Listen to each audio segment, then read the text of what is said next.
पांडवों की तीर्थ यात्रा महाभारत कथा दुखी होकर उन्हीं के विषय में बातें कर रहे थे कि वहां पर लोमश ऋषि पधारे। धर्मराज युधिष्ठिर ने उनका यथोचित आदर सत्कार करके उच्चासन प्रदान किया। लोमश ऋषि बोले, हे पांडवगण, आप लोग अर्जुन की चिंता छोड़ दीजिए। मैं अभी देवराज इंद्र की नगरी अमरावती से आ रहा हूँ। अर्जुन वहाँ पर सुखपूर्वक निवास कर रहे हैं। उन्होंने भगवान शिव एवं अन्य देवताओं की कृपा से दिव्य तथा अलौकिक अस्त्र शस्त्र तथा चित्रसेन से नृत्य संगीत कला की शिक्षा भी प्राप्त कर लिया है। वे अब निवात और कवच नामक असुरों का वध करके ही यहाँ आएंगे।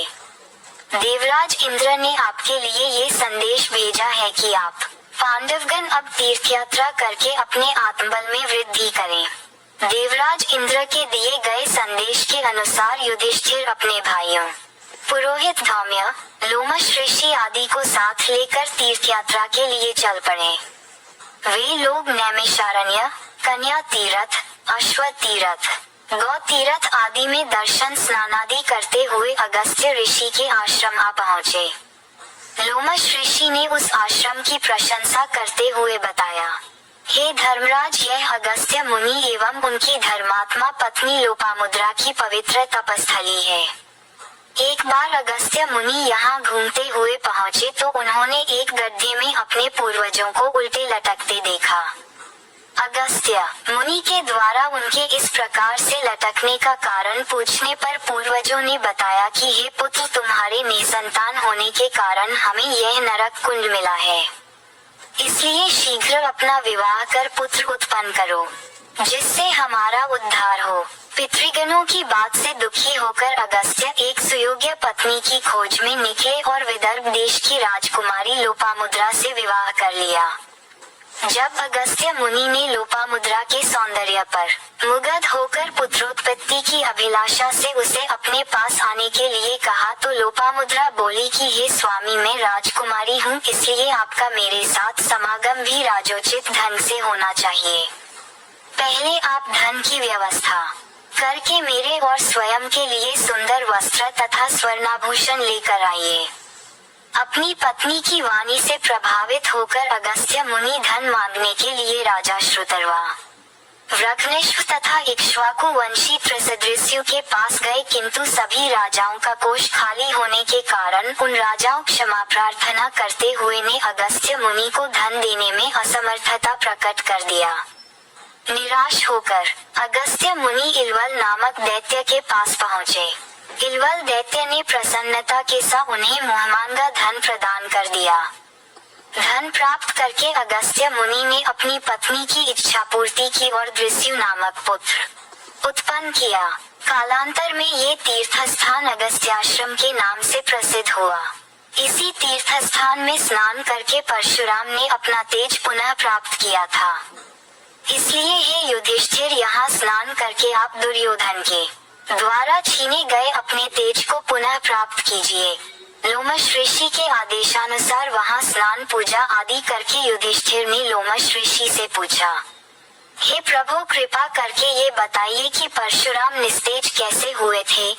लोमश ऋषि ने उत्तर दिया, धर्मराज दशरथ नंदन श्री राम जब शिव जी के धनुष को तोड़कर सीता जी से विवाह कर अपने पिता, भाइयों, बारातीगण आदि के साथ अयोध्या लौट रहे थे तो एक बड़े जोरों की आंधी आई, जिससे वृक्ष पृथ्वी पर गिरने लगे।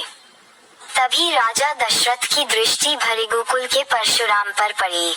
उनकी वेशभूषा बड़ी भयंकर थी। तेजस्वी मुख पर बड़ी बड़ी जटाएं बिखरी हुई थी, नेत्रों में क्रोध की लालिमा थी, कंधे पर कठोर फरसा और हाथों में धनुष बाण थे।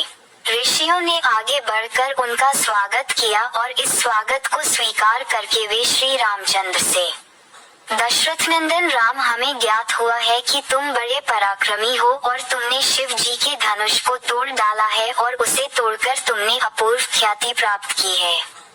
मैं तुम्हारे लिए एक अच्छा धनुष लाया हूँ। ये धनुष साधारण नहीं है, जमदग्नि कुमार परशुराम का है। इस पर बाण चढ़ाकर तुम अपने शौर्य का परिचय दो। तुम्हारे बल और शौर्य को देखकर मैं तुमसे द्वंद्व युद्ध करूंगा। परशुराम की बात सुनकर राजा दशरथ विनीत स्वर में बोले, भगवान आप वेदविद स्वाध्याय ब्राह्मण हैं। क्षत्रियों का विनाश करके आप बहुत पहले ही अपने क्रोध का शमन कर चुके हैं।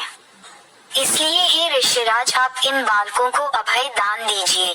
किंतु परशुराम जी ने दशरथ की अनुनय विनय पर कोई ध्यान न देते हुए राम से कहा, राम संभवतः तुम्हें ज्ञात नहीं होगा कि संसार में केवल 2 ही धनुष सर्वश्रेष्ठ माने जाते हैं। सारा संसार उनका सम्मान करता है। विश्वकर्मा ने उन्हें स्वयं अपने हाथों से बनाया था। उनमें से पिनाक नामक एक धनुष को देवताओं ने भगवान शिव को दिया था। इसी धनुष से भगवान शिव ने त्रिपुरासुर का वध किया था। तुमने उसी धनुष को तोड़ डाला है। दूसरा दिव्य धनुष मेरे हाथ में है। इसे देवताओं ने भगवान विष्णु को दिया था। ये भी पिनाक की भांति ही शक्तिशाली है। विष्णु ने भृगुवंशी ऋचिक मुनि को धरोहर के रूप में वह धनुष दे दिया। वंशानुवंश रूप से यह धनुष मुझे प्राप्त हुआ है। अब तुम एक क्षत्रिय के नाते इस धनुष को लेकर इस पर बाण चढ़ाओ और सफल होने पर मेरे साथ द्वंद्व युद्ध करो।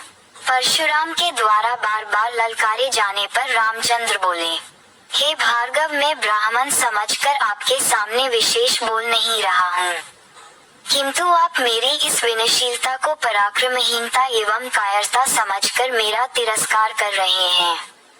लाइए धनुष बाण मुझे दीजिए। ये कहकर उन्होंने झपटते हुए परशुराम के हाथ से धनुष बाण ले लिए। फिर धनुष पर बाण चढ़ाकर बोले, हे भृगुनंदन ब्राह्मण होने के कारण आप मेरे पूज्य हैं। इसलिए इस बाण को मैं आपके ऊपर नहीं छोड़ सकता। परंतु धनुष पर चढ़ने के बाद ये बाण कभी निष्फल नहीं जाता। इसका कहीं न कहीं उपयोग करना ही पड़ता है। इसलिए इस बाण के द्वारा आपकी सर्वत्र शीघ्रता पूर्वक आने जाने की शक्ति को नष्ट किए देता हूँ। श्री राम की यह बात सुनकर शक्तिहीन से हुए परशुराम जी विनय पूर्वक कहने लगे, बाण छोड़ने से पूर्व मेरी एक बात सुन लीजिए। क्षत्रियों को नष्ट करके जब मैंने ये भूमि कश्यप जी को दान में दी थी तो उन्होंने मुझसे कहा था कि अब तुम्हें पृथ्वी पर नहीं रहना चाहिए क्योंकि तुमने पृथ्वी का दान कर दिया है। तभी से गुरुवर कश्यप जी की आज्ञा का पालन करता हुआ मैं कभी रात्रि में पृथ्वी पर निवास नहीं करता। अतः हे राम कृपा करके मेरी गमन शक्ति को नष्ट मत करो। मैं मन के समान गति से महेंद्र पर्वत पर चला जाऊंगा। चूंकि इस बाण का प्रयोग निष्फल नहीं जाता, इसलिए आप उन अनुपम लोगों को नष्ट कर दें जिन पर मैंने अपनी तपस्या से विजय प्राप्त की है। आपने जिस सरलता से इस धनुष पर बाण चढ़ा दिया है, उससे मुझे विश्वास हो गया है कि आप मधु राक्षस का वध करने वाले साक्षात विष्णु हैं। परशुराम की प्रार्थना को स्वीकार करके राम ने बाण छोड़कर उनके द्वारा तपस्या के बल पर अर्जित किए गए समस्त पुण्य लोगों को नष्ट कर दिया और इससे परशुराम जी निस्तेज हो गए। फिर परशुराम जी तपस्या करने के लिए महेंद्र पर्वत पर चले गए। वहां उपस्थित सभी ऋषि मुनियों सहित राजा दशरथ ने रामचंद्र की भूरी भूरी प्रशंसा की।